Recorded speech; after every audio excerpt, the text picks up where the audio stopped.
შეეხება ამ შედარებას და მნიშვნელობა არ აქვს ვინ აკეთებს ამ შედარებას, იქნება ეს ქართული პოლიტიკოსი თუ უცხოელი დიპლომატი, ნებისმიერი შედარება რუსეთთან არის აბსოლუტურად მიუღებელი და დაუშვებელი.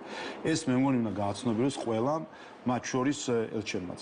საქართველოს შედარება რუსეთთან, ქვეყანასთან, რომელსაც ოკუპირებული აქვს საქართველოს ტერიტორიის ნაწილი, არის მიუღებელი და არის შეურაცხყოფა ქართული ხალხის.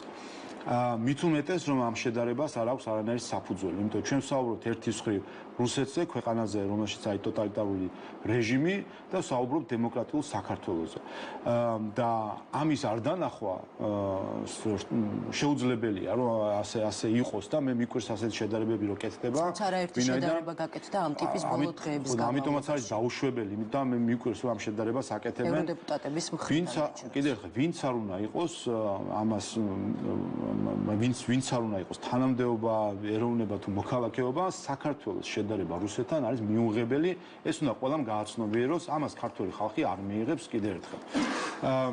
და მეორე, მიუღებელი იმიტომ, რომ ეს ასე ვთქვათ, არ ეხება ქვეყანას, რომელსაც აქვს ოკუპირებული საქართველოს ტერიტორიის ნაწილი და მეორე, მიუღებელია იმიტომ, რომ შეუძლებელია ტოტალიტარული რეჟიმი შეადარო დემოკრატიულ რეჟიმს.